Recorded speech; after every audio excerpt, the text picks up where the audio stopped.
ബിലാൽ ഇബ്നു റബാഹ് റളിയല്ലാഹു അൻഹുവിനോട് അബൂ ദർറുൽ ഗിഫാരി എന്ന് പറയുന്ന ഗിഫാർ ഗോത്രത്തിന്റെ നേതാവ് ബിലാൽ തങ്ങളടക്കമുള്ള സ്വഹാബികളുടെ ഇടയിൽ ഒരു ചർച്ച നടക്കുമ്പോ അബൂ ദർറുൽ ഗിഫാരി റളിയല്ലാഹു അൻഹു ഒരു അഭിപ്രായം പറഞ്ഞു. ആ അഭിപ്രായത്തെ ഖണ്ഡിച്ചുകൊണ്ട് അടിമയായിരുന്ന, പിന്നീട് സ്വാതന്ത്ര്യം ലഭിച്ച കറുത്ത വർഗക്കാരനും എത്യോപ്യക്കാരനുമായിരുന്ന ബിലാൽ ഇബ്നു റബാഹ് റളിയല്ലാഹു അൻഹു ഉമർ തങ്ങൾ വിളിക്കാറുള്ളത് സയ്യിദുനാ സയ്യിദുനാ ബിലാൽ, ഞങ്ങളുടെ നേതാവായ ബിലാൽ. മുമ്പ് അങ്ങനെ ആയിരുന്നില്ല അവർ അടിമകളോട് പെരുമാറിയിരുന്നത്, ദ്രോഹിക്കുകയായിരുന്നു. ബിലാൽ റളിയല്ലാഹു അൻഹു അബൂ ദർറുൽ ഗിഫാരി തങ്ങളുടെ അഭിപ്രായത്തിന് മറുത്തൊരു വാക്ക് പറഞ്ഞപ്പോ, അത് ശരിയല്ല, എന്റെ അഭിപ്രായം ഇന്നതാണ് എന്ന് പറഞ്ഞപ്പോ, യബ്ന സൗദാ അതുഖാസിമുനി, കറുത്തവളുടെ പുത്ര, നീ എന്നോട് എതിർ പറയുകയാണോ എന്നൊരു ചോദ്യം അബൂ ദർ റളിയല്ലാഹു അൻഹു അറിയാതെ ചോദിച്ചു പോയി ബിലാൽ എന്നവരോട്. നിന്റെ ഉമ്മ കറുത്ത വർഗക്കാരിയല്ലേ, കറുത്തവളല്ലേ എന്നാണ് അതിനർത്ഥം. യബ്ന സൗദാ, മനുഷ്യന്മാരെ പറ്റി കറുത്തത് വെളുത്തത് എന്നും തൊലി നിറം പറയാൻ പാടില്ല എന്നാ, അത് റൈസിസം ആണെന്നാണ്. വർഗീയത പറഞ്ഞു എന്നല്ല കുറ്റം വരും ചില നാടുകളിലൊക്കെ. നാട്ടിലുണ്ടോന്നറിയില്ല. അവൻ കറുത്തവനാണ്, അങ്ങനെ പറയാൻ പാടില്ല. ഡാർക്ക് സ്കിൻഡ് അങ്ങനെയൊക്കെ പറയാം, ചോക്ലേറ്റ് കളർ എന്നൊക്കെ വേണമെങ്കിൽ പറയാം എന്നല്ലാണ്ട് ഈ ബ്ലാക്ക് എന്ന് പറഞ്ഞുകൂടാന്നാണ്. ഒരു ഇൻഫീരിയോറിറ്റി കോംപ്ലക്സ് വരും. നമ്മൾക്ക് മോശമാണോ, അങ്ങനൊന്നുമില്ലല്ലോ, അള്ളാഹു തരുന്നതല്ലേ, ആരും ചോദിച്ചു വാങ്ങിയതല്ലല്ലോ ഇപ്പം കിട്ടിയതൊന്നും ഒക്കെ അള്ളാഹു തന്നതാണ്. അപ്പം ആരും ആരെക്കാളും മീതയുമല്ല, ആരും ആരെക്കാളും താഴെയല്ല, ചോദിക്കാതെ കിട്ടിയതല്ലേ. ഇബ്നു സൗദാ, ഈ വിഷയം ഹബീബിന്റെ ഹദ്റത്തിൽ പരാതിയിലെത്തുന്നു സല്ലല്ലാഹു അലൈഹി വസല്ലം. നബി തങ്ങൾ വിളിപ്പിച്ചു. ആരെ വിളിപ്പിക്കുന്നറിയോ? ഗിഫാർ എന്ന് പറയുന്ന വലിയൊരു തറവാടിന്റെ ഗോത്രത്തിന്റെ നേതാവിനെ. അബൂ ദർ റളിയല്ലാഹു അൻഹുവിന് അറിയാം ഇത് ഇബ്നു സൗദാ എന്ന് ഞാൻ ബിലാൽ എന്നവരെ പേരെടുത്ത് അവരുടെ ഉമ്മയെ കറുത്ത വർഗക്കാരി എന്ന് ആക്ഷേപിച്ചതിന് എന്നെ ചോദ്യം ചെയ്യാനാണ് ഹബീബ് വിളിപ്പിക്കുന്നത്. തല താഴ്ത്തിയിട്ടാ വരുന്നത്.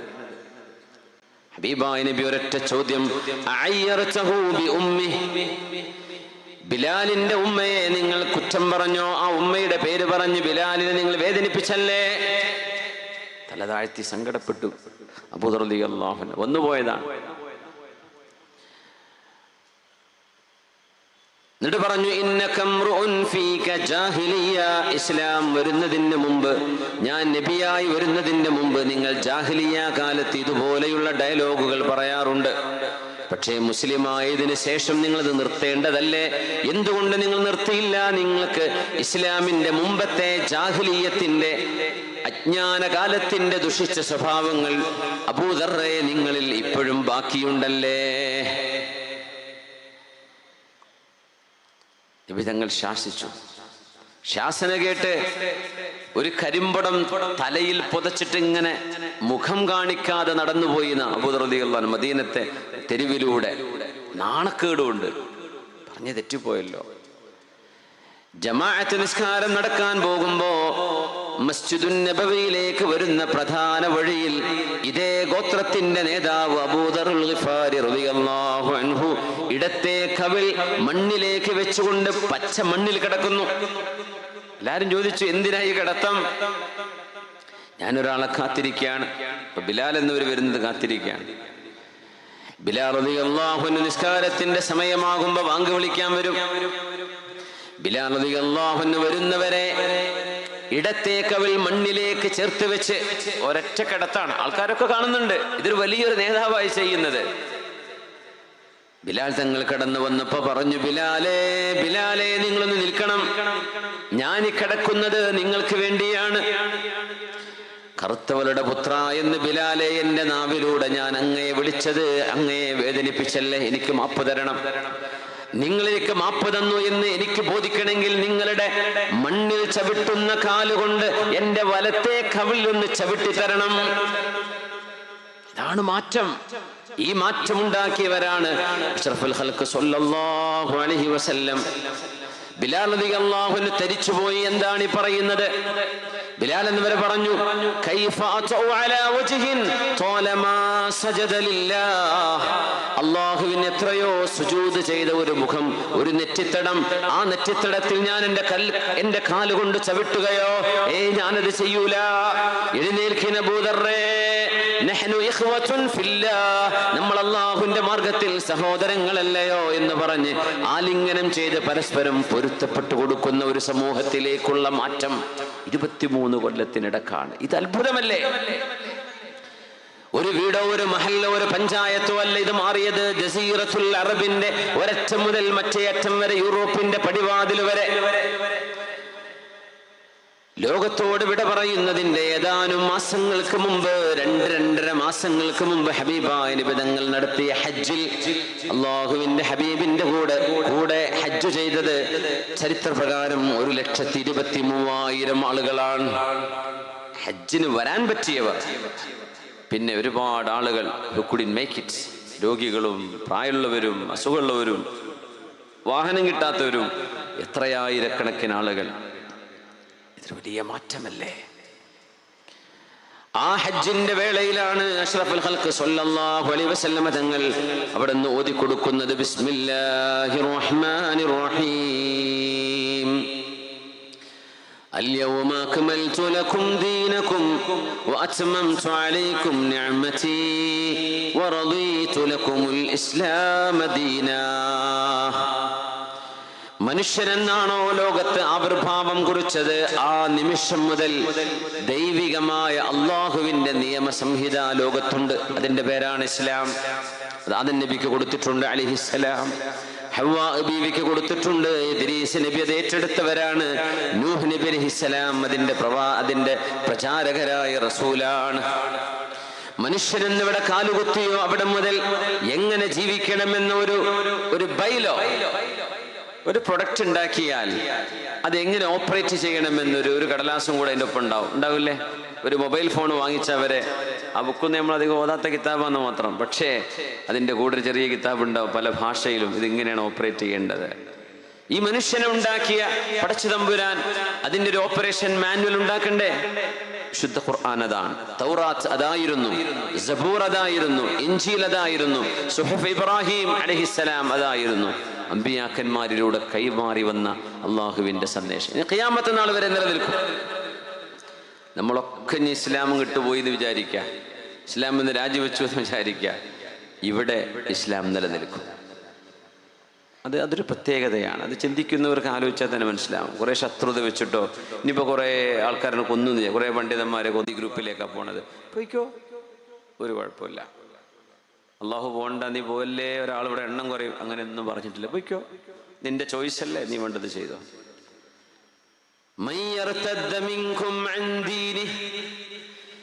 ദീൻ ഉപേക്ഷിച്ചുകൊണ്ട് നിങ്ങൾ ആരെങ്കിലും പിറകോട്ട് പോവുകയാണെങ്കിൽ, അള്ളാഹു കാല് പിടിക്കാനൊന്നും അല്ല വന്നത്. അള്ളാഹ് എന്താ പറഞ്ഞെന്നറിയോ? ഫസൗഫ യഅതില്ലാഹു ബിഖൗമിൻ യുഹിബ്ബുഹും വയുഹിബ്ബൂനഹു. അള്ളാഹു അവൻ സ്നേഹിക്കുന്ന, അള്ളാഹുവിനെ സ്നേഹിക്കുന്ന ഒരു കൂട്ടർ ആളുകളെ അവർക്ക് പകരം ഇവിടെ കൊണ്ടുവരും. എൻ്റെ സുഹൃത്തുണ്ട്, ഓസ്ട്രേലിയയിലെ ഒരു സുഹൃത്തുണ്ട്, അജീഷ്. അദ്ദേഹം ഈ കഴിഞ്ഞ ചൊവ്വാഴ്ച വീട്ടിൽ വന്നിരുന്നു, അബുദാബിയിൽ വീട്ടിൽ വന്നിരുന്നു.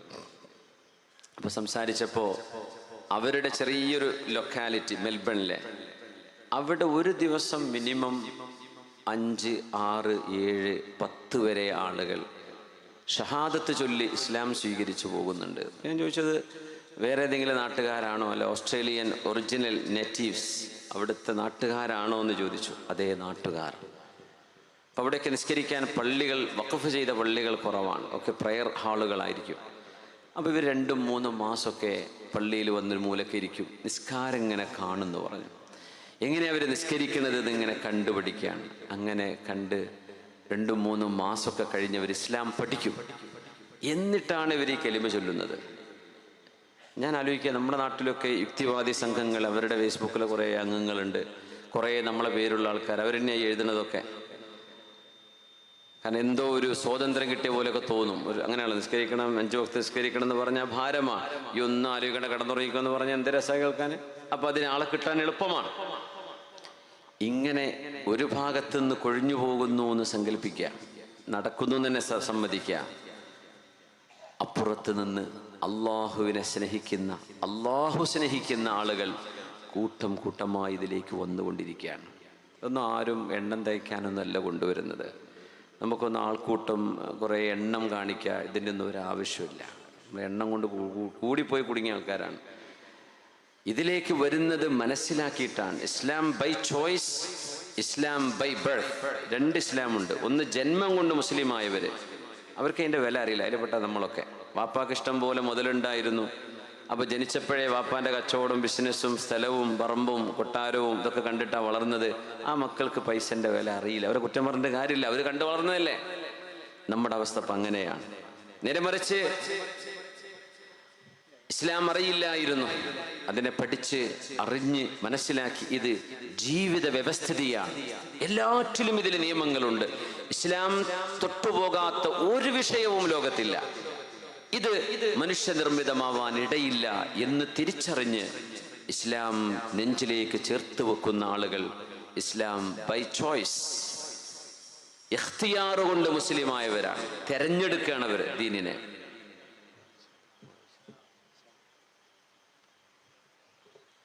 അവരുടെ ഈമാൻ വലുതാണ്. നമ്മൾ ഈമാൻ അത്രത്തോളം എത്തൂല. എൻ്റെ മുതലാളിൻ്റെ മകൻ്റെ കാര്യം പറഞ്ഞ പോലെ പൈസൻ്റെ വില നമുക്ക് അറിയില്ല. ഇസ്ലാമിൻ്റെ വില നമുക്ക് അറിഞ്ഞിട്ടില്ല. നമ്മളത് ജനിച്ചപ്പോഴേ ഉമ്മ നിസ്കരിക്കുന്നുണ്ട്, ജനിച്ചപ്പോഴേ വാപ്പ നിസ്കരിച്ച് കാണുന്നുണ്ട്, നാട്ടിൽ മദ്രസ ഉണ്ട്, പള്ളിയുണ്ട്, ഇത് കണ്ടിങ്ങനെ വരെയല്ലേ. ഇതൊന്നും കാണാതെ ദീനിൻ്റെ മധുരം അറിയുന്ന ആളുകളുണ്ട് ലോകത്തൊരുപാട്. അവർക്കതിൻ്റെ വില അറിയും. ഇസ്ലാം സ്വീകരിച്ച രംഗങ്ങളെ സംബന്ധിച്ച് അവരോട് പറയും, അവർ പൊട്ടിക്കരയും. അപ്പോൾ ഞാൻ പറഞ്ഞതാണ്, സുഹൃത്ത് പറഞ്ഞത്, ഓസ്ട്രേലിയയിലെ ഒരു ചെറിയ ലൊക്കാലിറ്റിയിൽ മാത്രം 5-6 ആളുകൾ ഡെയിലി കലിമ ചൊല്ലിപ്പോവാണ്. അള്ളാഹു പറയാണത്, നിങ്ങൾ ഇനി ദീനൊന്നും വേണ്ട എന്ന് പറഞ്ഞ് അങ്ങോട്ട് രാജിവെച്ച് പോയി എന്ന് വിചാരിക്കുക. നിങ്ങൾക്ക് പോയി എന്നല്ലാണ്ട് അള്ളാഹു നിങ്ങൾക്ക് പകരം അള്ളാഹ് സ്നേഹിക്കുന്ന, അവിടെ ഒരു വിഷയമുണ്ട്. അള്ളാഹു അങ്ങോട്ട് സ്നേഹിക്കുന്നു എന്നതാണ് ആദ്യം പറഞ്ഞത്. യുഹിബ്ബുഹും വയുഹിബ്ബൂന. പിന്നെ പറഞ്ഞ അവർ അള്ളാഹുവിനെ സ്നേഹിക്കും. ആദ്യം പറഞ്ഞ അള്ളാഹ് അവരെ സ്നേഹിക്കുന്നുണ്ട്. അങ്ങനത്തെ മുഹിബ്ബീങ്ങളെ അള്ളാഹു ഇതിന് പകരം ഇവിടെ കൊണ്ടുവരും. അതുകൊണ്ട് നിങ്ങൾ പോയത് കൊണ്ടൊന്നും ഇവിടെ ആരും സങ്കടപ്പെടാനോ നിങ്ങളൊന്ന് വരണേന്ന് പറഞ്ഞ് കത്ത് തരാനോ ആരും നിൽക്കൂല. പോണ്ടോ പോയിക്കോ. ആരും ആരെയും പിടിച്ചു വെക്കൂല ഇവിടെ. എന്തെന്നറിയോ, ഇത് ചോയ്സിന് അള്ളാഹു നൽകുന്ന പ്രതിഫലമാണ്. നിങ്ങൾ എന്ത് തെരഞ്ഞെടുക്കുന്നു അതിനാണ് സ്വർഗം. കള്ളുണ്ട്, ജ്യൂസും ഉണ്ട്, ഹലാലുമുണ്ട്, ഹറാമുണ്ട്. നിങ്ങൾക്ക് ഏത് വേണോ നിങ്ങൾ തെരഞ്ഞെടുത്തോളൂ.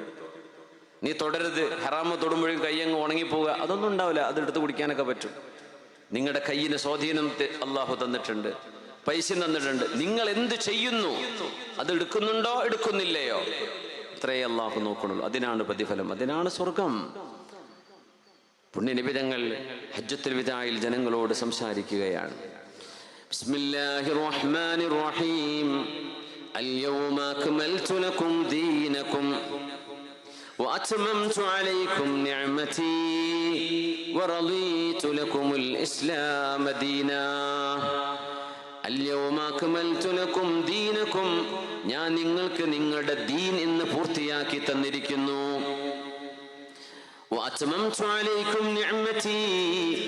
ആദം നബി അലൈഹിസ്സലാം മുതൽ അന്ത്യപ്രവാചകരായ നബിതങ്ങൾ വരുന്നത് വരെ ലോകങ്ങളിൽ ഒരുപാട് പ്രവാചകന്മാർ കടന്നുപോയി, ഒരുപാട് നബിമാർ. അവരൊക്കെ ഇസ്ലാമാണ് പഠിപ്പിച്ചത്. പക്ഷെ നമ്മൾ നോക്കുമ്പോഴേ വിശുദ്ധ ഖുർആനിൽ പേരെടുത്ത് അള്ളാഹു പറഞ്ഞ 25 പ്രവാചകന്മാർ അവര് വന്നത് മിഡിൽ ഈസ്റ്റിലാണ്. അതിന് കാരണമുണ്ട്. സ്വഹാബികളോട് ഖുർആനിന്റെ അഡ്രസ്, ഖുർആൻ ആരെയാണോ അഭിമുഖീകരിക്കുന്നത് അവർക്ക് പരിചയമുള്ള നബിമാരെ പറഞ്ഞു കൊടുത്തിട്ടല്ലേ കാര്യമുള്ളൂ. അവർക്കറിയുന്ന നബിമാർ, അവർ യാത്ര ചെയ്യുന്ന നാടുകളിലേക്ക് വന്ന നബിമാർ, അവരെയാണ് ഖുർആൻ പരിചയപ്പെടുത്തിയത്. 1,24,000 നബിമാരിൽ ആകെ ഒരു 35-40 നബിമാരുടെ പേരെ നമുക്കറിയുള്ളൂ. ബാക്കി അള്ളാഹുവിന് മാത്രമേ അറിയൂ. അവർ ചൈനീസ് ഭാഷ സംസാരിച്ച നബിമാർ ഉണ്ടായിരിക്കാൻ സാധ്യതയേറെയാണ്. ഭാരതത്തിൽ കഴിഞ്ഞുപോയ മുൻകാലങ്ങളിൽ പ്രവാചകന്മാരായി കടന്നു പോന്നവരുണ്ടായിരിക്കും. നമുക്കറിയില്ല അവരുടെ പേര്, പക്ഷെ അവരുടെ ചരിത്രം, അവരുടെ രേഖകളിൽ പിന്നീട് മാറ്റങ്ങൾ വന്നിരിക്കണം. മനുഷ്യരെവിടെയൊക്കെ താമസിച്ചിട്ടുണ്ടോ അവിടെയൊക്കെ പ്രവാചകന്മാർ വന്നിട്ടുണ്ട്. നമുക്കൊന്നും അവരുടെ പേരറിയില്ല. 1,24,000 ആകെ 25 പേരെ ഖുർആൻ പറഞ്ഞുള്ളൂ. ഒരു 10 പ്രവാചകന്മാരുടെ ഇസ്മൊക്കെ നമുക്ക് ഹദീസിൽ കിട്ടും. പിന്നെ കുറച്ച് ചരിത്രങ്ങളിൽ നിന്നൊക്കെ കിട്ടുന്ന, താരീഖിൽ നിന്ന് കിട്ടുന്നതുണ്ട്. എല്ലാം കൂടെ ഒരു 10-40 ഇത്രയൊക്കെ ഉണ്ടാവും. ബാക്കി നബിമാർ നമുക്ക് പേരറിയില്ല. ഏതൊക്കെ ഭാഷകൾ സംസാരിച്ചവർ കാണും ഇതിൽ, ഏതൊക്കെ രസമുള്ള പേരുകൾ ഉണ്ടായിരിക്കും അവർക്ക്, നമുക്കറിയില്ല അവരെ. ഗൗതമ ബുദ്ധനെ കുറിച്ച് അങ്ങനെ പറയാറുണ്ട്, പ്രവാചകനായിരിക്കാനുള്ള സാധ്യതയുണ്ട്. നമുക്കറിയില്ല, നമുക്ക് ഖണ്ഡിതമായി പറയാനും പറ്റില്ല. പിന്നീട് അവരുടെ ആശയങ്ങൾ മാറ്റപ്പെടുകയാണ് ഉണ്ടായത്. ഏകദൈവ വിശ്വാസം പ്രചരിപ്പിക്കാൻ വന്ന ഒരുപാട് ഋഷിമാരും മുനിമാരും വലിയ വലിയ തത്വചിന്തകരും ലോകത്ത് കഴിഞ്ഞു പോയിട്ടുണ്ട്. അവരിൽ പ്രവാചകത്വം കിട്ടിയവർ ഉണ്ടായിരിക്കാം, നമുക്കറിയില്ല. പക്ഷെ നബി തങ്ങൾ പറഞ്ഞു, ശുദ്ധമായ അറഫാ ദിനത്തിൽ അവിടുന്ന് ലോകത്തോട് പ്രഖ്യാപിച്ചു, ഇസ്ലാം ഇന്നത്തോടുകൂടെ പരിപൂർണമാവുകയാണ്. ഇനി പുതിയൊരു ശരീഅത്ത് ലോകത്ത് വരില്ല. സൂറത്തുൽ മാഇദ, അൽയൗമ അക്മൽതു ലക്കും ദീനക്കും, നിങ്ങളുടെ ദീൻ ഞാൻ നിങ്ങൾക്ക് പൂർത്തിയാക്കി തന്നിരിക്കുന്നു. അൽയൗമ അക്മൽതു ലക്കും ദീനക്കും വഅത്മംതു അലൈക്കും നിഅമതി, എന്റെ അനുഗ്രഹങ്ങളെല്ലാം നിങ്ങൾക്ക് ഞാൻ പരിപൂർണമാക്കി തന്നിരിക്കുന്നു. ഇതൊരു വാക്കാണതറിയോ? ലോകത്തോട് വിട പറയുമ്പോൾ ഹബീബായ നബി തങ്ങൾ പറഞ്ഞു പോകുന്നത്, എന്റെ മക്കൾക്ക് എന്താവും, എന്റെ ഫാത്തിമയുടെ മക്കൾ എന്താവും, എന്റെ സൈനബിന്റെ, ഉമ്മു കുൽസൂമിന്റെ, റുഖയ്യ ബീവിയുടെ, ഇതൊന്നുമല്ല നബി തങ്ങൾ പറഞ്ഞത്. ആലോചിച്ചിട്ടുണ്ടോ? തങ്ങൾ പറഞ്ഞത് എന്റെ ഉമ്മച്ചികൾ. എന്റെ ഉമ്മച്ചികൾ എന്താണ്? അവിടുന്ന് പറഞ്ഞു, ഞാൻ നിങ്ങളോട് യാത്ര ചോദിക്കുകയാണ്, പക്ഷേ ഞാൻ നിങ്ങൾക്ക് വേണ്ടി കാത്തിരിക്കുന്നുണ്ടാകും. അനഫറതുകും ഇൻദൽ ഹൗദ്, ഹൗദുൽ കൗസറിന്റെ വെള്ളം, ദാഹജലം, ഹിസാബും വിചാരണയും കഴിഞ്ഞ് നിങ്ങൾ സ്വർഗത്തിലേക്ക് പോകുന്ന നേരം, നിങ്ങൾ ദാഹിച്ചവശരായി ഹിസാബ് കഴിഞ്ഞ് തിരിച്ചു വരുമ്പോൾ ഒരു ഗ്ലാസ് വെള്ളം, ഒരു കപ്പ് ഹൗദുൽ കൗസറിന്റെ മധുരമൂറുന്ന പാനീയം, മൻ ശരിബഹാ ലം യദ്മഅ ബഅദഹാ അബദാ, അതാരെങ്കിലും കുടിച്ചാൽ പിന്നീട് അവർക്ക് ദാഹമേ ഉണ്ടാവില്ല എന്ന് നബി തങ്ങൾ പറഞ്ഞ ആ പരിശുദ്ധമായ പാനീയമാണ് അൽ കൗസർ. ഇന്നാ അഅതൈനാകൽ കൗസർ, അതാണ് ഹൗദുൽ കൗസർ. ഞാൻ ആ കൗസറിന്റെ അരികത്തുണ്ടാകും കേട്ടോ, നിങ്ങൾ എന്നെ അവിടെ നോക്കണേ, ഞാൻ അവിടെ ഉണ്ടാകും, ഞാൻ അങ്ങോട്ടാണ് പോകുന്നത്. ഞാൻ എന്റെ കാര്യം നോക്കി പോവുകയല്ല, എന്റെ ഉമ്മത്തി. ഇങ്ങനത്തെ ഒരു നേതാവ്, ഉമ്മത്തികളെ അവിടുന്ന് സഹാബിമാര് ചോദിച്ചിട്ടുണ്ട്, നബിയേ, ഖിയാമത്ത് എന്ന് പറയുന്നത് ഒരു വലിയ സമ്മേളനമല്ലേ ഓ നബിയേ? എത്ര മനുഷ്യന്മാരുണ്ടാവും അവിടെ? ഒരു 10,000 1,00,000 ആളുകളൊക്കെ വന്നാൽ പരസ്പരം കാണാൻ പറ്റുമോ? ഇല്ല. അപ്പൊ പിറ്റേന്ന് പറയട്ടോ, നീ ആ സമ്മേളനത്തിൽ പോയത്? ഞാൻ ഉണ്ടായിരുന്നു. അയ്യോ, ഞാനുണ്ടായിരുന്നു. പക്ഷെ നമ്മൾ കണ്ടില്ലല്ലോ. എങ്ങനെ കാണാനാ? സ്വാഭാവികമാണ്, കാണാൻ പറ്റൂല. അവര് ചോദിച്ചു, നബിയെ, ഔവലീങ്ങളും ആഖിരീങ്ങളും ഒരുമിച്ച് കൂടുന്ന അന്ത്യനാളിൽ ഞങ്ങൾക്ക് അങ്ങയെ കാണാൻ ഒക്കുമോ നബിയെ എന്ന് സ്വഹാബിമാർ ഹബീബിനോട് ചോദിച്ചു. ആ ചോദ്യം ഭയങ്കര അത്ഭുതമല്ലേ അത്? അപ്പൊ ഇസ്ലാംകാരി ഈമാൻകാരി ഒന്നും അല്ലത്, അത് ഹുബ്ബാണ് ചോദിക്കുന്നത്. അത് സുന്നത്തോ ഫർളോ അമലിനെ കുറിച്ചല്ല പറയുന്നത്. പിന്നെയോ അതൊരു ഹുബ്ബാണ്, സ്നേഹം. റബീഉൽ അവ്വൽ വരുമ്പോഴാ ഹുബ്ബ്, വേണ്ട വേണ്ട വേണ്ട, ഹുബ്ബ് കൊടുക്കുമ്പോഴേക്ക് നിങ്ങൾ എന്തോ ആയിപ്പോകും എന്ന് പേടിപ്പിക്കുന്നവരെന്ന് അറിയണം. സ്വഹാബിമാർ ഹുബ്ബ് അതിരുകളില്ലാതെ നബിയോട് പ്രകടിപ്പിക്കുകയാണ് സല്ലല്ലാഹു അലൈഹി വസല്ലം. അവർ ചോദിച്ചു, നബിയെ, ഞങ്ങൾക്ക് നാളെ അങ്ങയെ കാണാൻ കിട്ടുമോ? അതിന് മറുപടി പറഞ്ഞു, നിങ്ങൾ എന്നെ 3-4 സ്ഥലത്ത് നോക്കണേ, ഞാൻ അവിടെ ഉണ്ടാകും. ഒന്നുകിൽ ഹൗദുൽ കൗസറിന്റെ അടുത്ത്, ഞാൻ അവിടെ ഇല്ലെങ്കിൽ നിങ്ങൾ എന്നെ നോക്കണം. നിങ്ങളുടെ നന്മതിന്മകൾ തൂക്കുന്ന തുലാസിന്റെ അരികത്ത് ഇൻദൽ മീസാൻ, നിങ്ങളുടെ മീസാനിന്റെ നന്മതിന്മകൾ തൂക്കി നോക്കുന്ന നേരത്ത് ഞാൻ അവിടെ ഉണ്ടാകും. അല്ലാഹുവേ, ഇത് എന്റെ ആളുകളാണ്, ഇത് എന്റെ ആളുകളാണ്, എന്റെ മുഹിബ്ബീങ്ങളാണ്, എന്റെ ഉമ്മച്ചികളാണ്. റബ്ബേ, ഇളവ് ചെയ്യണേ, നന്മഭാരം തൂക്കണേ. അവരെ നരകത്തിലേക്ക് പറഞ്ഞേക്കല്ലേ എന്ന് പറയാൻ ഞാൻ അവിടെ കാത്തിരിപ്പുണ്ടാകും.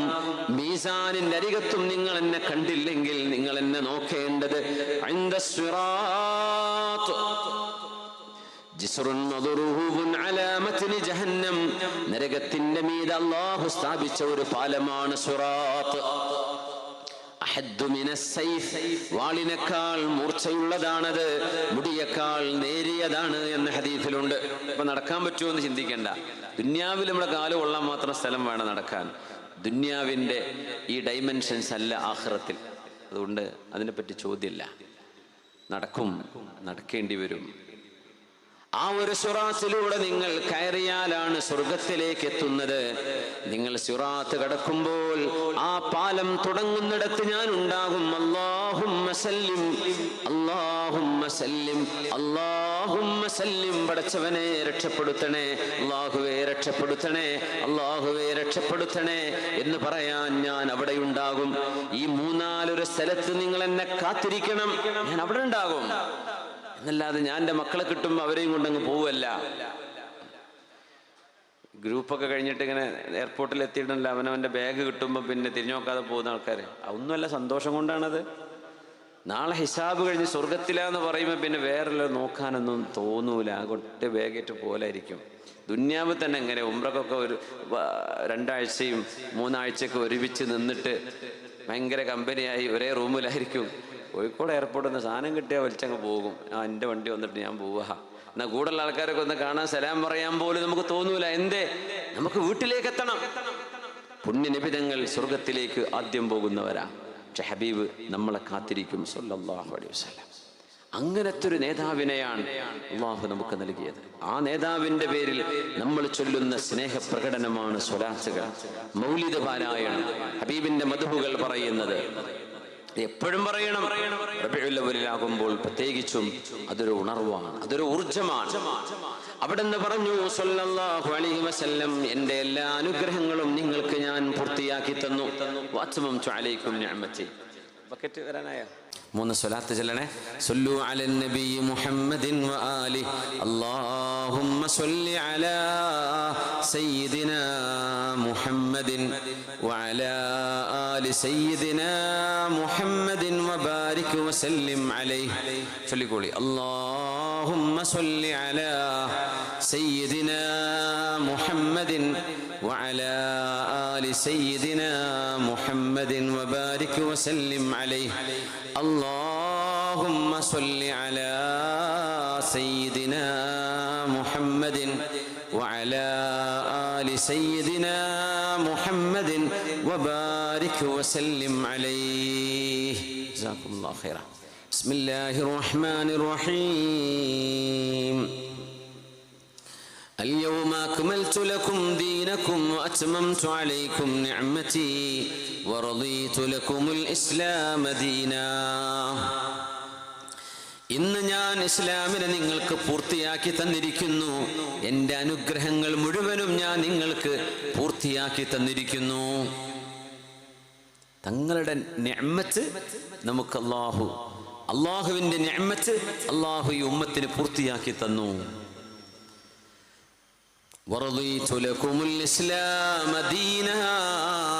നിങ്ങൾക്ക് ജീവിക്കാനുള്ള ജീവിത പന്ഥാവായി ഇസ്ലാം ഞാൻ നിങ്ങൾക്ക് തൃപ്തിപ്പെട്ട് തന്നിരിക്കുന്നു. ഇസ്ലാമിൻ്റെ കൺക്ലൂഷനാണത്. ഇത് പ്രഖ്യാപിക്കുമ്പോൾ അഷ്റഫുൽ ഖൽഖ് സ്വല്ലല്ലാഹു അലൈഹി വസല്ലമ തങ്ങളുടെ അവസാനത്തെ ഹജ്ജാണത്. ഒരേ ഒരു ഹജ്ജേ അവിടുന്ന് ചെയ്തിട്ടുള്ളൂ. ആ ഒരു ഹജ്ജിന് ശേഷം പിന്നെ ദുൽഹിജ്ജ കഴിഞ്ഞ് മുഹറം, സഫർ, റബീഉൽ അവ്വലിൽ തങ്ങൾ വഫാത്താകുന്നു. 3 മാസത്തെ ഗ്യാപ്പേ ഉള്ളൂ. ഒരു ജൂതനാണ് പറഞ്ഞത് ഉമർ ഇബ്നുൽ ഖത്താബ് റളിയല്ലാഹു അൻഹുവിനോട്, അമീറുൽ മുഅ്മിനീനെ, ആയത്തുൻ ഫീ കിതാബികും ലൗ നസലത് അലൈനാ മആശിറൽ യഹൂദ് ലത്തഖദ്നാ ദാലികൽ യൗമ ഈദാ. നിങ്ങളുടെ ഖുർആനിലെ ഒരു ആയത്ത്, അത് ഞങ്ങൾ ജൂതന്മാർക്കായിരുന്നു അവതരിച്ചിരുന്നത് എങ്കിൽ ആ ആയത്ത് അവതരിച്ച ദിവസം ഞങ്ങൾ പെരുന്നാളായി ആഘോഷിക്കുമായിരുന്നു. ഒരു ജൂതനാ പറഞ്ഞത്. നിങ്ങളെ ഖുർആനിലൊരു ആയത്തില്ലേ, ആ ആയത്ത് ഞങ്ങൾ ജൂതന്മാർക്കാ കിട്ടിയതെങ്കിൽ ഞങ്ങളന്ന് ആഘോഷിക്കും, അത് പെരുന്നാളാക്കും. ഏത് ആയത്തിനെ കുറിച്ച് ഞങ്ങൾ ഈ പറയണത് എന്ന് ചോദിച്ചു. നിങ്ങളെ കിതാബിലില്ലേ, അൽയൗമ അക്മൽതു ലക്കും ദീനക്കും വഅത്മംതു അലൈക്കും നിഅമതി വറദീതു ലക്കുമുൽ ഇസ്ലാമ ദീനാ. നിങ്ങളുടെ ദീൻ ഞാൻ നിങ്ങൾക്ക് പൂർത്തിയാക്കി തന്നു, എൻ്റെ അനുഗ്രഹം നിങ്ങൾക്ക് സമ്പൂർണമാക്കി തന്നു, ഇസ്ലാം ഒരു മതമായി നിങ്ങൾക്ക് ഞാൻ പൊരുത്തപ്പെട്ടു തന്നു എന്ന് പറഞ്ഞില്ലേ. അത് എന്തോ ഒരു സന്തോഷമുള്ള മുഹൂർത്തമാണ്. നമ്മുടെ മിഷൻ കംപ്ലീറ്റഡ്, ഇത് അവസാനിച്ചു എന്ന് പറയാൻ, ഇസ്ലാം പൂർത്തിയായി കഴിഞ്ഞു. അത് ആഘോഷിക്കേണ്ട സമയമില്ല. ഉമർ തങ്ങൾ പറഞ്ഞു, എനിക്കറിയാം ഐന നസലത് വമതാ നസലത്, എന്നാണത് ഇറങ്ങിയത്, എവിടെയാണ് ഇറങ്ങിയത് എന്ന് എനിക്കറിയാം. അത് ഒരു പെരുന്നാൾ ദിവസമായിരുന്നു, അതൊരു വെള്ളിയാഴ്ച ദിവസമായിരുന്നു. ഞങ്ങളുടെ ഹജ്ജുൽ അക്ബർ ആയിരുന്നു അന്ന്. അത് അവതരിച്ചത് ഹബീബായ നബി തങ്ങൾക്ക് അറഫയിൽ നിൽക്കുമ്പോഴാണ്. ഈ ഉമ്മത്തിനോട്, ലോക മനുഷ്യരോട് നബി തങ്ങൾ യാത്ര ചോദിച്ച അന്ത്യപ്രഭാഷണത്തിന്റെ സമയമാണത്.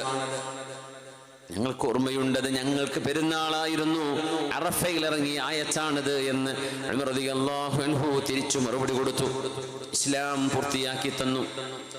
ഈ ഒരു ആയത്തിറങ്ങിയപ്പോ സ്വഹാബിമാർ മുഴുവനും സന്തോഷം കൊണ്ട് കണ്ണു നിറയുകയാണ്. ആലോചിക്കണം, 1,23,000 ആളുകൾ. അന്ന് മൈക്കില്ല, അപ്പൊ കേട്ടവര് ഉറക്കെ ബാക്കിലുള്ളവർക്ക് പറഞ്ഞു കൊടുക്കും. മുബല്ലിഗീങ്ങൾ ഇപ്പൊ ഹറമിലൊക്കെ ഉള്ള ഇമാം അല്ലാഹു ബാക്കുന്ന അല്ലാഹു അക്ബർ, ഇമാം സമിഅ അല്ലാഹു ലിമൻ ഹമിദന റബ്ബനാ വലക്കൽ ഹംദ്. അത് പണ്ടുള്ള സിസ്റ്റമാണ്, നബിതങ്ങളുടെ കാലത്തുണ്ടത്. ബാക്കിലുള്ളവർ കേൾക്കാൻ മൈക്കില്ലാത്ത കാലത്ത്, ഇപ്പൊ മൈക്കുണ്ടായതുകൊണ്ട് അത് ആവശ്യമില്ല. പക്ഷേ ആ സുന്നത്ത് അങ്ങനെ നിലനിർത്തുകയാണ്. 1,23,000 ആളുകൾ. അതിൽ അബ്ബാസ് റളിയല്ലാഹു അൻഹു ഒക്കെ ഭയങ്കര ശബ്ദമുള്ള ആളായിരുന്നു. അബ്ബാസ് റളിയല്ലാഹു അൻഹു, അബ്ബാസ് ഇബ്നു അബ്ദുൽ മുത്തലിബ് എന്നവർ 2-3 കിലോമീറ്റർ അപ്പുറത്തേക്ക് കേൾക്കാവുന്ന ശബ്ദം ഉണ്ടായിരുന്നു എന്നൊക്കെ ചരിത്രത്തിൽ കണ്ടിട്ടുണ്ട്. യാ അല്ലാഹ്, അവർക്ക് ഉറക്കങ്ങൾ വിളിച്ചു പറയും. അപ്പോൾ ബാക്കിയുള്ളവർ കേൾക്കും. എല്ലാവരും ശാന്തമായി നിൽക്കുകയാണ്. അങ്ങനെ ബേക്കോട്ട് ഇങ്ങനെ തങ്ങൾ ഇവിടുന്ന് പറയും, ഇവിടുന്ന് ഒരാൾ ഉറക്കെ പറയും, ബാക്കിൽ നിന്ന് ഒരാൾ ഉറക്കെ പറയും, അങ്ങനെ കൈമാറുകയാണ്. അങ്ങനെയാണ് ആ സദസ്സ്.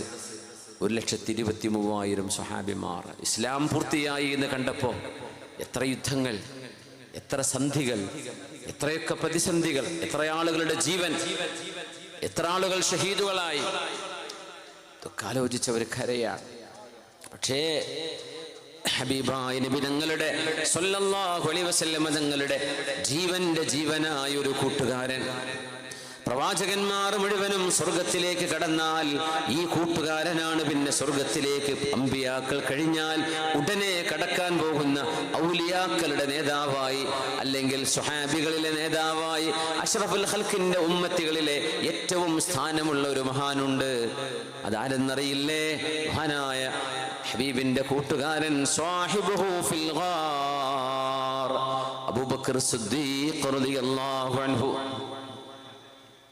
സിദ്ദീഖ് റളിയല്ലാഹു അൻഹു അവിടെ നിന്ന് പൊട്ടിക്കരഞ്ഞു വന്നു. ഹബീബിന് അല്ലാഹുവിന്റെ അനുമതി വന്നു. സിദ്ദീഖേ, അല്ലാഹു അനുമതി തന്നിരിക്കുന്നു, നിങ്ങൾക്ക് എൻ്റെ കൂടെ വരാം. അതങ്ങ് കേട്ടപ്പോഴേ സിദ്ദീഖ് എന്നൊരു കരച്ചിൽ കരഞ്ഞിട്ടുണ്ട്, പൊട്ടിക്കരഞ്ഞിട്ടുണ്ട്. അത് സന്തോഷത്തിന്റെ കരച്ചിലായിരുന്നു. ആയിഷ ബീവി റളിയല്ലാഹു അൻഹ എന്ന കുട്ടിയാണ്. അവര് പറയാണ്, ഒരു മനുഷ്യൻ സന്തോഷം ഉണ്ടായിട്ട് ഇങ്ങനെ നിലവിളിച്ച് കരയുന്നുള്ളതൊന്നും എനിക്ക് അതുവരെ അറിയില്ലായിരുന്നു. സന്തോഷത്തിന്റെ കരച്ചിൽ. എൻ്റെ വാപ്പ അബൂബക്കർ എന്നിവര് കരഞ്ഞപ്പോഴാണ് ഞാൻ അറിയുന്നത് സന്തോഷം ഉണ്ടാകുമ്പോഴും ഇങ്ങനെ കരയുമോ.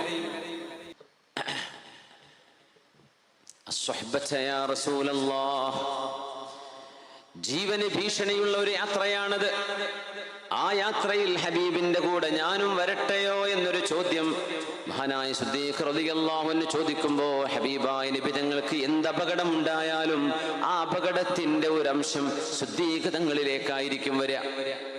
സിദ്ദീഖ് റളിയല്ലാഹു അൻഹു കൂടെ പോകുന്നത് ജീവൻ കൊടുക്കാനുള്ള യാത്രയാണ്. അങ്ങനെ ജീവൻ അപകടപ്പെടുത്തുന്ന ഒരു യാത്രയിൽ കൂടെ എന്നെ കൊണ്ടുപോവണേ എന്ന് ചോദിക്കുകയും അതിനല്ലാഹു അനുമതി നൽകുകയും ചെയ്തപ്പോ റസൂലുള്ളാഹി സ്വല്ലല്ലാഹു അലൈഹി വസല്ലം തങ്ങളിൽ നിന്ന് സമ്മതം കിട്ടിയപ്പോൾ സിദ്ദീഖ് എന്നവർ കരഞ്ഞ കരച്ചിൽ സന്തോഷത്തിന്റെ കരച്ചിലാണ്. ഇസ്ലാം പൂർത്തിയായിരിക്കുന്നു, എന്റെ അനുഗ്രഹങ്ങൾ നിങ്ങൾക്ക് ഞാൻ പൂർത്തിയാക്കി തന്നിരിക്കുന്നു. ഇസ്ലാമിനെ നിങ്ങൾക്ക് ഞാൻ മതമായി തൃപ്തിപ്പെട്ടിരിക്കുന്നു എന്ന ആയത്തിറങ്ങുമ്പോ സിദ്ദീഖ് റളിയല്ലാഹു അൻഹു പൊട്ടിക്കരഞ്ഞു. അത് സങ്കടത്തിന്റെ കരച്ചിലായിരുന്നു. അപ്പൊ കൂടുതലുള്ള ആളുകൾ ഇങ്ങനെ പറയാൻ തുടങ്ങി, ഇസ്ലാം പൂർത്തിയായി എന്ന് അല്ലാഹു നമ്മളോട് അറിയിക്കുമ്പോ ഈ പ്രായമായ മനുഷ്യൻ എന്തിനാണ് ഇങ്ങനെ കരയുന്നത്? ഇത് സന്തോഷിക്കേണ്ട സമയമല്ലേ? എല്ലാവരും സന്തോഷിക്കുമ്പോ സന്തോഷിക്കല്ലേ വേണ്ടത്? ചില ആൾക്കാരുണ്ടാവും ഈ കല്യാണം തക്കാരൊക്കെ കൊളാക്കാൻ വേണ്ടി അമ്മായി എന്ന് തെറ്റിപ്പോവും, അല്ലെങ്കിൽ ഏട്ടത്തി ഒന്ന് വരൂല. അപ്പൊ എല്ലാവരും ചോദിക്കും ഏട്ടത്തി എവിടെ? അപ്പൊ ആ പ്രശ്നം അങ്ങോട്ട് എല്ലാവരും അറിയും. അവിടെ മിണ്ടാണ്ടിരുന്നാൽ മതി, അത് ചെയ്യൂല, ആണ് കൊളാക്കും. എല്ലാവരും സന്തോഷിക്കുമ്പോൾ ഒരാൾ മാത്രം മുഖം കറുപ്പിച്ചതിൻ്റെ ഉള്ളിൽ ഉണ്ടാവും വീട്ടിൽ. അങ്ങനെയാണ് കൊളാക്കുക. ഇങ്ങനത്തെ ഇഷ്ടപ്പെടുന്ന കുറച്ച് ആൾക്കാരുണ്ട്, എല്ലാ നാട്ടിലും ഉണ്ടാവും, പൊന്മുട്ടത്തുണ്ടാവില്ല ചിലപ്പെട്ടോ. അങ്ങനെ ചെയ്യുക, സന്തോഷത്തിന് കൂടല്ലേ ചെയ്യുക. ആ പിന്നെ പ്രശ്നങ്ങളൊക്കെ ഇവിടെ ഇല്ലാത്തത്, അതൊക്കെ പിന്നെ അതിന് പരിഹാരം കാണാമെന്നല്ലാണ്ട് ഒരു കല്യാണം, ഒരു സൽക്കാരം, ഒരു വിശേഷം നടക്കുമ്പോഴേ ആ സന്തോഷത്തിൽ എല്ലാവരും അയൽവക്കം കുടുംബങ്ങളൊക്കെ കൂടണ്ടേ. അങ്ങോട്ടും ഇങ്ങോട്ടും പ്രശ്നങ്ങളൊക്കെ ഉണ്ട്, അന്നത് കാണിക്കണ്ട. ചില ആൾക്കാർ അന്നങ്ങോട്ട് കാണിക്കും. അത് സുബ്ഹാനല്ലാഹ് ജല്ല ജലാലു. അള്ളാഹു നല്ല ബോധം, നല്ല സ്വഭാവം കൊണ്ട് അള്ളാഹു നമ്മളെയൊക്കെ അനുഗ്രഹിക്കട്ടെ. സിദ്ദീഖ് തങ്ങളെ കുറിച്ച് അവർ പറയും, എല്ലാവരും സന്തോഷിക്കുമ്പോ ഇവർ സന്തോഷിക്കല്ലേ വേണ്ടത്? എന്തിനായി കരച്ചില്? അപ്പൊ നബി തങ്ങൾ ചോദിച്ചു സിദ്ദീഖ് റളിയല്ലാഹു അൻഹുവിനോട്, സലൂ, നിങ്ങളൊന്ന് പോയി ചോദിക്കുന്ന എന്തിനാണ് കരയുന്നത്? സിദ്ദീഖ് തങ്ങൾ ഭയങ്കര ബുദ്ധിയുള്ളവരാ. ഞാൻ കരയുന്നത് മറ്റൊന്നുകൊണ്ടുമല്ല, ഇദാ തമ്മ അംറുൻ ബദാ നഖ്സുഹു, ഒരു കാര്യം പൂർത്തിയാവുകയാണെങ്കിൽ, ഒരു കാര്യം കംപ്ലീറ്റ് ആയി കഴിഞ്ഞാൽ അതിന്റെ ന്യൂനത കണ്ടു തുടങ്ങും, അതിന്റെ കുഴപ്പങ്ങൾ കണ്ട് സമ്പൂർണമായാൽ പിന്നെ അതിന്റെ ന്യൂനതയാണ് പിന്നെ ആരംഭിക്കുന്നത്. ഹബീബായ നബി തങ്ങൾ ഇസ്ലാം നമുക്ക് പൂർത്തിയാക്കി തന്നു എന്ന ആയത്തോതി തരുമ്പോൾ പൂർണ്ണമായി കഴിഞ്ഞാൽ പിന്നെ അതിനൊരു നഷ്ടം വരാനുണ്ട് എന്നതിന്റെ ഉള്ളിൽ സൂചനയുണ്ട്. ആ നഷ്ടം പുന്നാര നിബിതങ്ങൾ നമ്മളോട് യാത്ര പറയുമോ എന്നാണ് എൻ്റെ പേടിയെന്ന് മഹാനായ സിദ്ദീഖ് റളിയല്ലാഹു അൻഹു. അത് വലിയൊരു നഷ്ടമായിരിക്കും. നിബിതങ്ങൾ എന്തിനു വന്നു? ആ ദൗത്യം പൂർത്തിയായി എന്നല്ലേ പറഞ്ഞത്. ദൗത്യം പൂർത്തിയായാൽ തങ്ങൾ പോകും, തങ്ങൾ വഫാത്തായി പോകും. എന്റെ റസൂൽ ലോകത്തോട് വിട പറയുമോ എന്ന് ഞാൻ പേടിക്കുന്നു. 63 വയസ്സുള്ള നിബിതങ്ങൾക്ക് സ്വല്ലല്ലാഹു അലൈഹി വസല്ലം, 63 വയസ്സ് ആരോഗ്യമുള്ള സമയമാണ്. അത് പേടിച്ചു സിദ്ദീഖ് റളിയല്ലാഹു അൻഹു. അത് മാത്രമല്ല, ഹബീബായ നബി തങ്ങൾ ആ ഒരു സമ്മേളനത്തിലാണ് പറയുന്നത്, യാ അയ്യുഹന്നാസ്, അല്ലയോ ജനങ്ങളെ, ഇസ്മഊനി, എന്നെ ശ്രദ്ധിച്ചു കേൾക്കണമേ, ലഅല്ലി ലാ അറാകും ബഅദ ഹാദൽ ആമി ഫീ മഖാമി ഹാദാ, ഇതുപോലെ ഒരു സ്ഥലത്ത് വെച്ച് ഈ ഒരു കൊല്ലം കഴിഞ്ഞതിന് ശേഷം നിങ്ങളെ ഒരിക്കലൂടെ ഒരു അറഫയിൽ കണ്ടുമുട്ടും എന്നെനിക്ക് തോന്നുന്നില്ല. ഇനി ഒരിക്കലൂടെ നിങ്ങളെ എനിക്കിവിടെ കാണാൻ പറ്റുമോ എന്ന് എനിക്ക് തോന്നുന്നില്ല. ലഅല്ലി ലാ അൽഖാകും ഫീ മഖാമി ഹാദാ ബഅദ ആമി ഹാദാ. 63ലേക്ക് കടക്കുകയാണ് അഷ്റഫുൽ ഖൽഖ് സ്വല്ലല്ലാഹു അലൈഹി വസല്ലം. ഞാൻ ഇനി നിങ്ങളെ കണ്ടില്ലെങ്കിലോ, നിങ്ങൾ എനിക്ക് കാണാൻ കഴിയില്ല എന്ന് തോന്നുന്നു. അതുകൊണ്ട് എന്നെ ശ്രദ്ധിച്ചു കേൾക്കണമേ എന്ന് പറഞ്ഞ് ഹബീബായ റസൂലുള്ളാഹി സ്വല്ലല്ലാഹു അലൈഹി വസല്ലം അള്ളാഹുവിന്റെ ഹബീബിന്റെ അവസാനത്തെ വിടവാങ്ങൽ പ്രഭാഷണം നടത്തിയവിടെ, കുല്ലുക്കും മിൻ ആദം, നിങ്ങളെല്ലാവരും ആദം നബിയുടെ മക്കളാണ്. വ ആദമു മിൻ തുറാബ്, ആദം നബിയെ പടച്ചത് പച്ച മണ്ണിൽ നിന്നാണ്. നിങ്ങളാരും അഹങ്കരിക്കരുത്. നല്ല സൗണ്ടുള്ള ബൈക്കാന്ന് വിചാരിച്ച് പൊട്ടിച്ചടങ്ങാറാക്ക, വല്ലാണ്ട് അതും എന്ത് ചെയ്യരുത്, ഒന്ന് ഞെളിയരുത്. വല്ല അച്ചടക്കത്തിൽ അദബിൽ യാത്ര ചെയ്തോ. എന്ത് നിഅമത്ത് തന്നാലും വിനയവും താഴ്മയും അതിൻ്റെ കൂടെ നിങ്ങൾ ചേർത്ത് വെക്കണം. അഹങ്കരിക്കരുത്. നിങ്ങളൊക്കെ ആദം നബിയുടെ മക്കളാണ്. തറവാടിന്റെ പേര് പറഞ്ഞ് മറ്റുള്ളവരെക്കാൾ നിങ്ങൾ മീതയാണെന്ന് പറയല്ലേ. കുല്ലുക്കും മിൻ ആദം വ ആദമു മിൻ തുറാബ്. ആദം നബിയെ മണ്ണെന്നല്ലേ പടച്ചത്. നമ്മളൊക്കെ ആദം നബിയുടെ മക്കളല്ലേ. എല്ലാ മനുഷ്യരോടും, എല്ലാ ജാതിയും എല്ലാ മതവും മതമില്ലാത്തവരും ഒക്കെ പെട്ടു ഇതിൽ. മനുഷ്യർ മുഴുവൻ ആദം നബിയുടെയും ഹവ്വാ ബീവിയുടെയും മക്കളാണ്. പിന്നെ പറഞ്ഞു, ഞാൻ വരുന്നതിന്റെ മുമ്പ് നിങ്ങൾ ഒരുപാട് യുദ്ധം ചെയ്തവരാണ്, ഒരുപാട് പകരം വീട്ടിയവരാണ്. ആ പകരം വീട്ടലെല്ലാം ഞാൻ ഇന്ന് എന്റെ കാലിന്റെ താഴെ ചവിട്ടി താഴ്ത്തുകയാണ്. പഴയകാല കഥ പറഞ്ഞ് ഇനി ആരും, നിങ്ങൾ പലിശ വാങ്ങുന്നവരും കൊടുക്കുന്നവരൊക്കെ ആയിരുന്നു. പലിശക്ക് കൊള്ളപ്പലിശയും അതിലേറെയും വാങ്ങിച്ചിരുന്ന ആളുകൾ ഉണ്ടായിരുന്നു ജാഹിലിയ്യത്തിൽ. അന്ന് പലിശ കൊടുക്കാനുള്ളവരോ വാങ്ങിക്കാനുള്ളവരോ ഉണ്ടെങ്കിൽ ഇതാ ഇന്നത്തെ ദിവസം എന്റെ കാലിന്റെ താഴെ എല്ലാ പലിശയും ഞാൻ ചവിട്ടി താഴ്ത്തുകയാണ്. ഇനി പലിശ തരാണ്ട് എന്ന് പറഞ്ഞ് പഴയ കണക്ക് വെച്ച് വരരുത്, നമുക്കത് പാടില്ലാത്തതാണ്. മനുഷ്യനെ മനുഷ്യനായി കാണുക. കടം കൊണ്ട് കൊടുങ്ങുന്ന ആളെ നിങ്ങൾ സഹായിക്കുമ്പോ തിരിച്ചുവരുമ്പോ ഏറെ വേണമെന്ന് പറയല്ല. അവൻ ഗതികേട് കൊണ്ടാണ് നിന്നോട് സഹായം ചോദിച്ചത്, അതിനെ ചൂഷണം ചെയ്യരുത്, പലിശ വാങ്ങിക്കരുത്. മനുഷ്യനെ മനുഷ്യനായി കണ്ട് സഹായിക്കണം. പലിശ വാങ്ങിക്കുന്നതും കൊടുക്കുന്നതും അബ്ബാസ് ഇബ്നു അബ്ദുൽ മുത്തലിബ് റളിയല്ലാഹു അൻഹു ഇസ്ലാമിലേക്ക് വരുന്നതിന് മുമ്പ് പലിശന്റെ ഏർപ്പാട് ചെയ്തിട്ടുണ്ടായിരുന്നു. ആ പലിശയെല്ലാം ഞാൻ എൻ്റെ കാലിൽ ചവിട്ടിത്താഴ്ത്തുകയാണ്. പാടില്ല, ഇനി എല്ലാം നിർത്തിവെച്ചേക്കണം. പിന്നെ പറഞ്ഞു, അസ്വലാഹ്, നിസ്കാരം നിലനിർത്തേണമേ. വമാ മലക്കത് ഐമാനുക്കും, വമാ മലക്കത് ഐമാനുക്കും, നിങ്ങളുടെ ആശ്രിതരായി കഴിയുന്ന ആളുകളെയും നിങ്ങൾ ശ്രദ്ധിക്കണമേ. നിങ്ങളുടെ ഭാര്യമാർ, അന്ന് അടിമപ്പെണ്ണുങ്ങളുണ്ട്, ആണുങ്ങളുണ്ട്, അടിമകൾ, അവരെ, നിങ്ങളുടെ ഖാദിമീങ്ങളെ നിങ്ങൾ ശരിക്കും നോക്കേണമേ. നിസ്കാരം നിലനിർത്തേണമേ. പുണ്യനബിയുടെ സാരോപദേശങ്ങളാണ്. എന്തൊരു മനോഹരമായ സാരോപദേശം. അവിടുന്ന് യാത്ര ചോദിക്കുകയാണ് സ്വല്ലല്ലാഹു അലൈഹി വസല്ലം, ലഅല്ലി ലാ അൽഖാകും ബഅദ ആമി ഹാദാ ഫീ മഖാമി ഹാദാ. 23 വർഷക്കാലത്തിനിടക്ക് ഒരു വിശ്രമിക്കാൻ അവസരമില്ലാതെ ഓടി നടന്ന അഷ്റഫുൽ ഖൽഖ് സ്വല്ലല്ലാഹു അലൈഹി വസല്ലം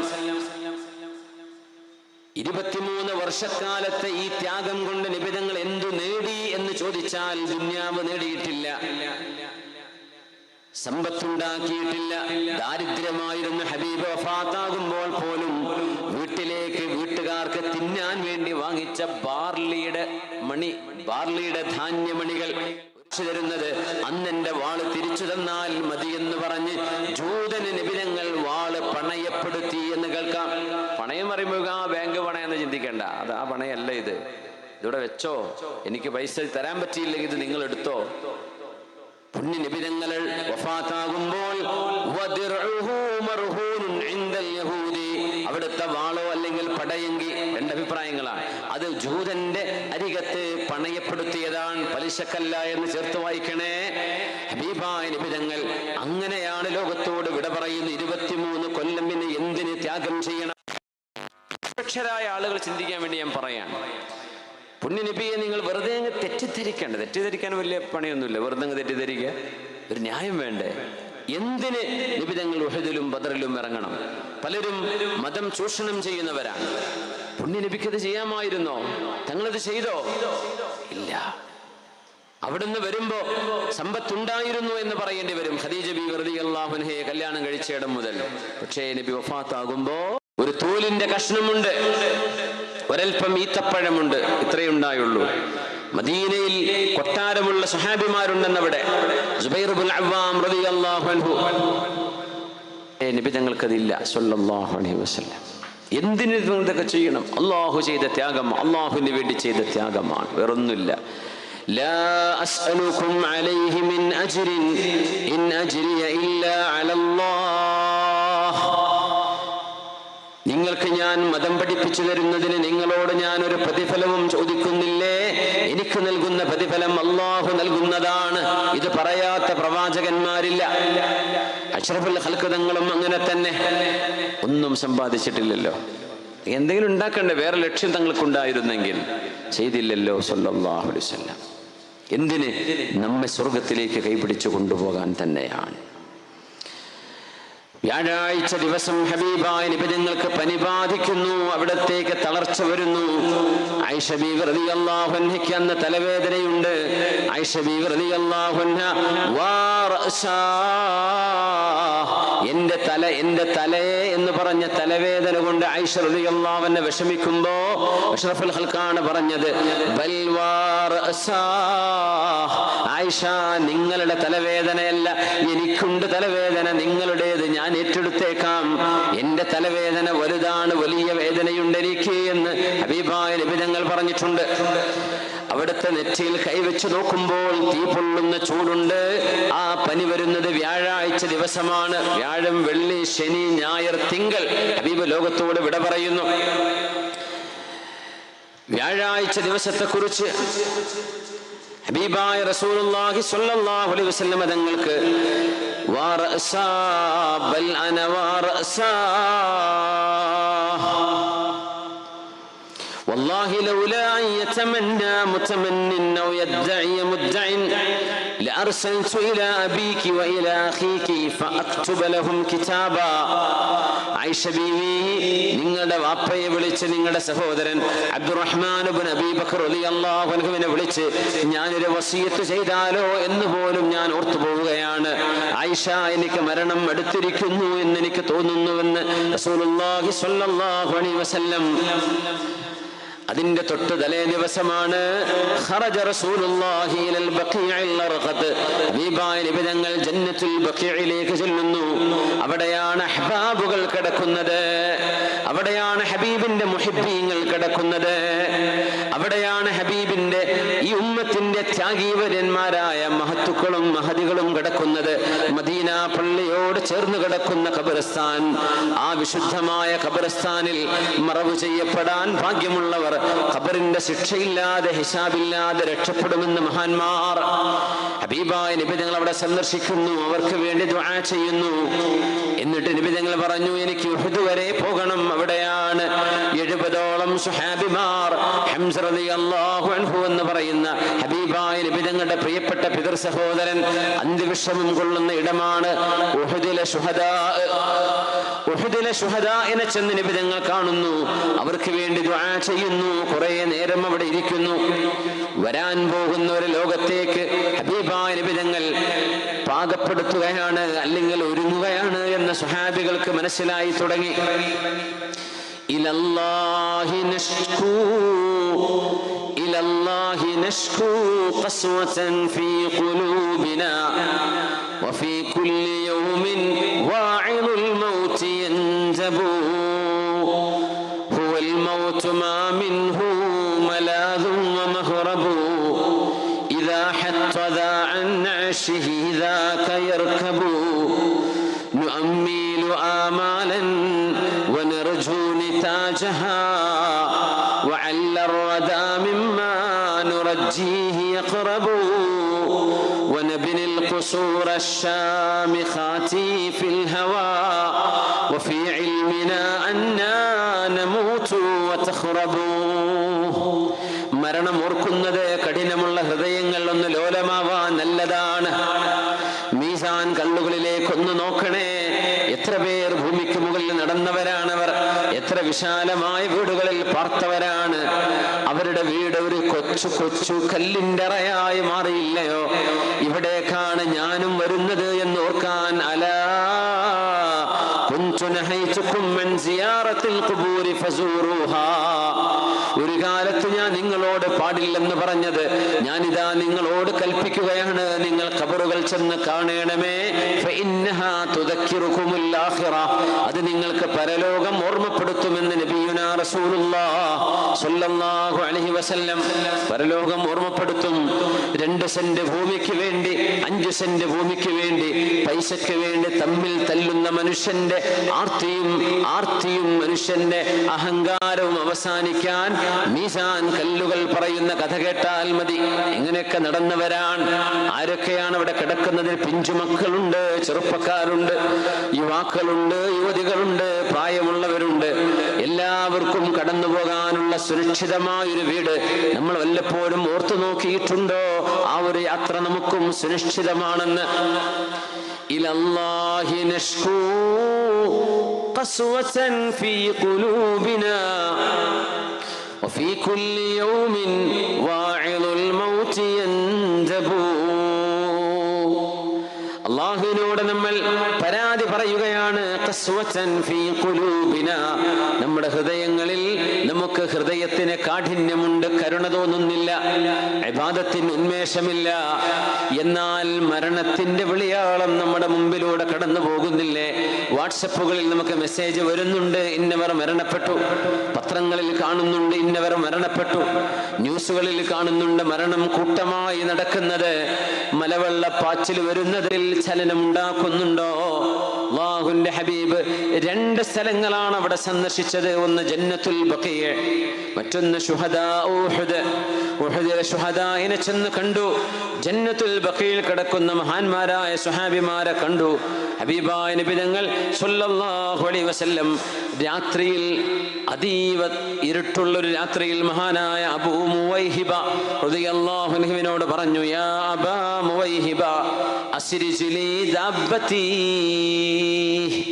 അബാ മുവൈഹിബ, അബാ മുവൈഹിബ, നിങ്ങൾ എൻ്റെ കുതിരയുടെ ദേഹത്ത് എനിക്ക് സഞ്ചരിക്കാനുള്ള വിരിപ്പിട്ട് തരണമേ. അന്നൊരു രാത്രിയാണ്.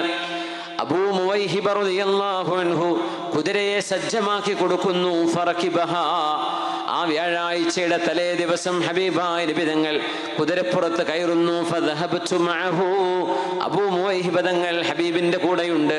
ഹത്താ അത്തശുഹദാ ഫീ ഉഹുദിൻ, ഉഹുദിൽ കഴിയുന്ന ശുഹദായിനെ ചെന്ന് സന്ദർശിച്ചു. അഷ്റഫുൽ ഖൽഖ് സ്വല്ലല്ലാഹു അലൈഹി വസല്ലം ഫസല്ലമ അലൈഹിം സലാമൽ മുവദ്ദിഅ, അവരോട് സലാം പറഞ്ഞു, ഒരു യാത്ര ചോദിക്കുന്നവരുടെ സലാം. എന്നിട്ട് അവിടെ നിന്ന് പറഞ്ഞ വാക്കുകളാണ്, അന ഷഹീദുൻ അലൈക്കും അന്നകും ഇൻദല്ലാഹി ശുഹദാ. ഉഹുദിലെ ശുഹദാക്കളെ, നിങ്ങൾ അല്ലാഹുവിന്റെ കണക്കിൽ ശുഹദാക്കളാണെന്നതിന് ഞാൻ നിങ്ങൾക്ക് സാക്ഷിയാണ്. എന്നിട്ട് മഹാനായ നബി തങ്ങൾ കൂടെ വന്ന മൗലയായ അബാ മുവൈഹിബ തങ്ങളോട് പറഞ്ഞു, അബാ മുവൈഹിബ ഉഅ്തീതു മഫാത്തിഹ ഖസാഇനിദ് ദുനിയാ. അബൂ മുവൈഹിബ, അല്ലാഹു എനിക്ക് 2 അവസരങ്ങൾ തന്നു. ഒന്ന്, ഇവിടെ തന്നെ നിലനിൽക്കാൻ, മരണമില്ലാതെ ഒരുപാട് ആയുസ് തരാൻ. ദുനിയാവിന്റെ താക്കോലുകൾ, ഖജാനയുടെ താക്കോലുകൾ, സമ്പത്തിന്റെ താക്കോലുകൾ എൻ്റെ കൈകളിൽ അല്ലാഹു തരികയും വബൈന ലിഖാഇ റഫീഖിൽ അലാ, ഉന്നതങ്ങളിൽ കിടക്കുന്ന എൻ്റെ കൂട്ടുകാരനായ റഫീഖായ അള്ളാഹുവിൻ്റെ അരികത്തേക്ക് പോകാൻ, ഇതിലേതാണ് വേണ്ടത് എന്ന് എനിക്ക് അള്ളാഹു ചോയ്സ് തന്നു. അബാ മുവൈഹിബ എന്ന് ഉഹുദിൽ വെച്ച് ഹബീബായ റസൂലുള്ളാഹി സ്വല്ലല്ലാഹു അലൈഹി വസല്ലം. അപ്പോഴാണ് അബൂ മുവൈഹിബ റളിയല്ലാഹു അൻഹു പറഞ്ഞ മറുപടി, ബി അബീ അൻത വ ഉമ്മീ യാ റസൂലല്ലാഹ്. അള്ളാഹുവിൻ്റെ റസൂലേ, എൻ്റെ ഉമ്മ മരിച്ചോട്ടെ അങ്ങ് ജീവിക്കണം, എൻ്റെ വാപ്പ മരിച്ചോട്ടെ അങ്ങ് ജീവിക്കണം, ഞാൻ മരിച്ചോട്ടെ നബിയെ, അതിന് പകരം അങ്ങ് ജീവിച്ചാൽ മതി. ഞങ്ങളുടെയൊക്കെ ജീവനേക്കാൾ വലുത് അങ്ങയുടെ ജീവനാണ് നബിയെ. ആ ആശയം കിട്ടാനാണ് ബി അബീ അൻത വ ഉമ്മീ യാ റസൂലല്ലാഹ്. ഈ ലോകത്ത് നിലനിൽക്കണോ, സമ്പത്തും അധികാരവും കയ്യിലേന്തിയിട്ട് ഒരുപാട് കാലം മരിക്കാതെ ജീവിക്കണോ, അതല്ല അള്ളാഹുലേക്ക് ഉടനെ പോരേണമോ എന്ന ചോദ്യം അള്ളാഹുവിന്റെ ഹബീബിന് ഉണ്ടായി എന്ന് കേട്ടപ്പോ മഹാനായ അബൂ മുവൈഹിബ റളിയല്ലാഹു അൻഹു നമ്മൾ ആരും ചിന്തിക്കുന്ന പോലെ, നബിയെ ഈ ലോകത്തിന്റെ താക്കോലുകൾ വാങ്ങിക്കോളൂ നബിയെ, കഴിയുന്ന കാലം അത്രയും നബിയെ അങ്ങ് മരിക്കാതെ ഈ ലോകത്ത് നിന്നുകൂടെ, എന്നിട്ടങ്ങ് മരിച്ചു പോയിക്കോളൂ നബിയെ, പെട്ടെന്ന് പോകരുതേ എന്ന് മഹാനായ അബൂ മുവൈഹിബ റളിയല്ലാഹു അൻഹു അഷ്റഫുൽ ഖൽഖിനോട് മറുപടി പറയുന്നു. ആ മറുപടിക്ക് ഹബീബ് കൊടുത്തൊരു മറുപടിയുണ്ട്. ഫഖാല അലൈഹി സ്വലാത്തു വസ്സലാം, ബലിർ റഫീഖൽ അലാ ബലിർ റഫീഖൽ അലാ ബലിർ റഫീഖൽ അലാ. ഉന്നതങ്ങളിൽ കിടക്കുന്ന അള്ളാഹുവിൻ്റെ സാമീപ്യമാണ് എനിക്ക് വേണ്ടത്. ഉന്നതങ്ങളിൽ കഴിയുന്ന അള്ളാഹുവിൻ്റെ സാമീപ്യത്തിലേക്ക് ഞാൻ പോവുകയാണ്. അബാ മുവൈഹിബ, എനിക്ക് വേണ്ട, ഞാൻ പോവുകയാണ്, എൻ്റെ ഡ്യൂട്ടി കഴിഞ്ഞിരിക്കുന്നു. ഇമാം ബുഖാരി റളിയല്ലാഹു അൻഹു കിതാബുൽ ജനായിസിൽ ഉഖബത്ത് ഇബ്നു ആമിർ റളിയല്ലാഹു അൻഹു എന്ന് ഉദ്ധരിക്കുന്ന ഹദീസുണ്ട്. ഖതബനാ റസൂലുള്ളാഹി സ്വല്ലല്ലാഹു അലൈഹി വസല്ലം ബഅദമാ വസല ശുഹദാഉ ഫി ഉഹുദിൻ, ഉഹുദിലുള്ള ശുഹദാക്കളുടെ അരികത്ത് നബി തങ്ങൾ എത്തിയതിന് ശേഷം അവിടുന്ന് ഒരു ഖുതുബ നിർവഹിച്ചു. ഫസല്ലമ അലൈഹിം സലാമൽ മുവദ്ദിഅ, യാത്ര ചോദിക്കുന്ന ഒരാളിൻ്റെ സലാം നബി തങ്ങൾ ശുഹദാക്കളോട് പറഞ്ഞു. ഞാൻ നിങ്ങളിലേക്ക് യാത്ര വരികയാണ്, ഈ ലോകത്തോട് യാത്ര പോവുകയാണ്. സ്വഹാബികളോടൊക്കെ അത് പറഞ്ഞു. എന്നിട്ട് അവിടെ നിന്നൊരു പ്രഭാഷണം ചെയ്തു. യാ അയ്യുഹന്നാസ്, ശ്രദ്ധിച്ചു കേൾക്കണേ, അല്ലയോ ജനങ്ങളെ, വല്ലാഹി മാ അഖാഫു അലൈക്കുമുൽ ഫഖർ, നിങ്ങൾക്ക് തിന്നാനും ഉടുക്കാനും കിട്ടാതെ ദാരിദ്ര്യം വന്നു പോകുമോ എന്ന് ഞാൻ ഒരിക്കലും പേടിക്കുന്നില്ല. അതിനെക്കുറിച്ച് എനിക്ക് പരിഭ്രാന്തിയില്ല. വലാകിൻ അഖാഫു അൻ തുഫ്തഹ അലൈക്കുമുദ് ദുനിയാ, പക്ഷേ ഞാൻ പേടിക്കുന്നത് നിങ്ങൾക്ക് അള്ളാഹു ലോകത്തിന്റെ സമ്പത്തിന്റെ വാതിലുകൾ തുറന്നു തരുമോ എന്ന് ഞാൻ പേടിക്കുന്നു. എല്ലാവർക്കും ബിസിനസ്, എല്ലാവരുടെ കയ്യിലും കാശ്, എല്ലാവർക്കും വാഹനം, എല്ലാവർക്കും സൗകര്യങ്ങള്, ഇങ്ങനെ നിങ്ങൾക്ക് കിട്ടിക്കഴിഞ്ഞാൽ നിങ്ങളുടെ മുൻഗാമികൾ സമ്പത്തിന് വേണ്ടി പരസ്പരം മത്സരിച്ചതുപോലെ, കച്ചവടക്കാരൻ ഉപദ്രവം വരാൻ സിഹറും മാരണവും ചെയ്യുന്ന പോലെ സമ്പത്ത് മുഴുവൻ എനിക്ക് വേണം, അവനുണ്ടാവരുത് എന്ന് മനസ്സിൽ ആർത്തി കാണിക്കുന്ന പോലെ നിങ്ങളും ആർത്തി കാണിക്കുമോ? നിങ്ങളും തിന്മകളിലേക്ക് പോകുമോ? ഫതുഹ്ലികകും കമാ അഹ്ലകതുഹും, പൈസ കൊണ്ടാണ് നിങ്ങളുടെ മുൻഗാമികൾ നശിച്ചു പോയത്, അതുകൊണ്ട് നിങ്ങൾക്ക് നാശം വരുമോ എന്ന് ഞാൻ പേടിക്കുന്നു എന്ന് ഉഹദിൽ വെച്ച് അഷ്റഫുൽ ഖൽഖ് സ്വല്ലല്ലാഹു അലൈഹി വസല്ലം തങ്ങൾ, ഹബീബായ നബി തങ്ങൾ ഖുതുബ നിർവഹിക്കുന്നു. ഇതൊരു വലിയ പാഠമാണ്. സമ്പത്തില്ലാത്തത് ഉണ്ടാവുന്നത് ഇത് രണ്ടും അല്ലാഹു തആലയുടെ ഇഷ്ടത്തിന്റെ അടയാളമല്ല. സമ്പത്ത് അല്ലാഹു ഇഷ്ടപ്പെടുന്നവർക്കും കൊടുക്കും, ഇഷ്ടപ്പെടാത്തവർക്കും കൊടുക്കും. പക്ഷേ അല്ലാഹുവിൻ്റെ ഇഷ്ടത്തിന്റെ അടയാളം അത്തഖ്വാ, അല്ലാഹുവിനോടുള്ള ഇഷ്ടമാണ്. ഹൃദയത്തിൽ അല്ലാഹുവിനോടുള്ള ഭയപ്പാടാണ്. അല്ലാഹുവിൻ്റെ ശരീഅത്തിനോടുള്ള ബഹുമാനം നിങ്ങളുടെ ഖൽബിലുണ്ടോ? അത് അല്ലാഹു ഇഷ്ടപ്പെട്ടതിൻ്റെ അടയാളമാണ്. മറ്റേതൊന്നും അതിൻ്റെ അടയാളമല്ല.